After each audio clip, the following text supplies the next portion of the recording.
So today what we're going to do is create the form, the main form that Pharos is going to use to do their project management of the project for creating each of these videos for the YouTube channel. So I'll pull up the Access database, and the first thing you'll notice is that the Access database, we created the tables in the last video, and what I've done is I've linked to those tables, creating a back end and a front end so that my assistant and I can go ahead and use the front end, each of us, and have the back end at a central place so we both can be inputting the data to the same back end data tables. So by doing this, we can create at least a modest multi-user database, which Access is fully capable of doing up to about 10, 15 people fairly comfortably. And so that's the first thing we're going to do. The next thing we're going to do is I want to go ahead and hit the create button here, and I want to go into form design, and that'll give me just a blank palette. Another thing I'm going to do is deliberately maximize the window here, because this form is going to be a fairly large form. And the reason for that is that I want, instead of a header and subform relationship, I'm going to put that header information along a sidebar instead. So in doing that, I'm going to add existing fields, and we're going to show all tables first, and I want to get into the video project table. So that is over here at the right. So the video project table is going to be my main table that I'm going to use. Now, my project ID is going to be a field that I use, and I'm just going to pull the fields in that I need to use in order to build my form. So I'm going to quickly do that. No. Okay, so now that I have them all just pulled onto the palette, I'm going to take some time now and line those up and get them looking a little bit better.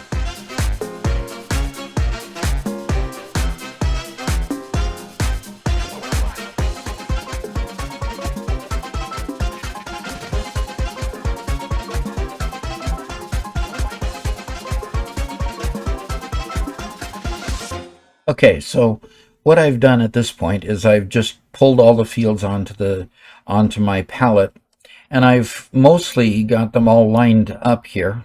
And you'll notice that some of the, some of these are a little bit long still. I'll go in here and edit. If I go over here and just look at the properties sheet for this particular item and pull on the property sheet up here, I can see that the caption is here, and I can change that caption and edit that,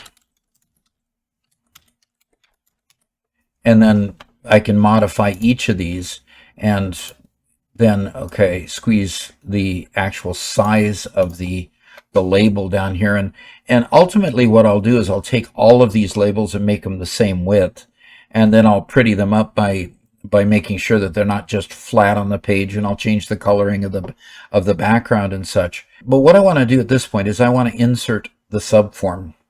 And to insert the subform, you go up here, and if you click on this and drag this, and then just drag down here to where you want your subform to be, you'll get this dialog box that I want to use existing tables and queries.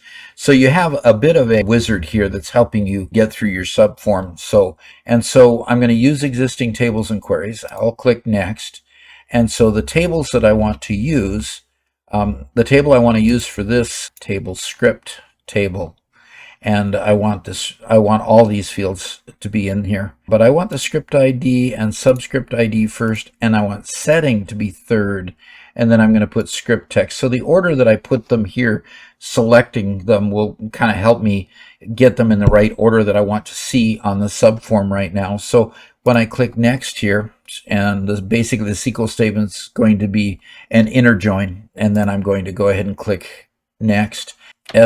SFRM table script. I'm going to finish that. Okay. I'm going to have this subform actually be a datasheet form. So I'm going to go to format here, and I'm going to find where I turn it into a datasheet form.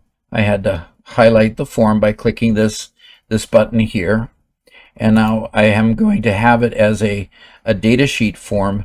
So when I look at it in design view, when I go to form design here and look at it in form view, notice that it's going to show it in basically in a list here. Now what I want to do is setting, I don't need to be quite so wide. The script text I want to be the full width here.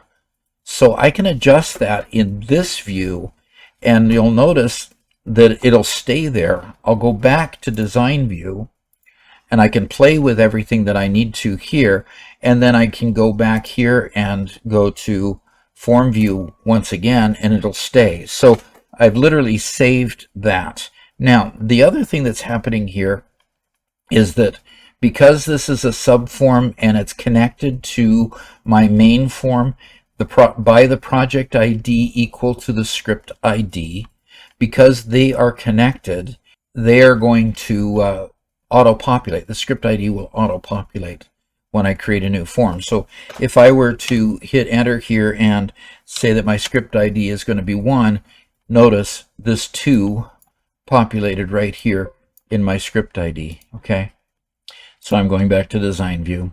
And so the whole point here now is these ID fields are going to be very short. All these ID fields are all integers. Endpoints 2 is going to be a much longer field. It tells the name of the video that this video is going to point to. In other words, sometimes I do videos in a series. So like this one, where this one is the next in the series after the one that did the tables. So when I get this one published, I will go ahead and then go back and edit the end cards on the tables one to point to this video as being the next video in the series. So these date fields, probably all the same. Notes field, I'm going to make notes field just a little bit wider to kind of equal the notes field up here. Now, the way to pretty up this form, first off, the tab up here when you have it in form view is dictated by a field called caption. So I need to highlight the whole form here. And if I go to all up here, the caption right here, right now it's blank because it doesn't fill anything in and just gives the name of the form as you save it. So when I save this form and give it a name over here, that's the name that'll be up here, and that's what the user would see if I didn't change it. So in my caption, I'm going to call this project main menu, or project main. Well, I'm just going to leave it at that for now. And so now if I look at this, let's say project main up here. So back to design view. I want this background to be a different color. So let's say I want the background, the back color to be, let's call it access theme 1. It gives me a light blue there. Okay. Now that is neat. I like that.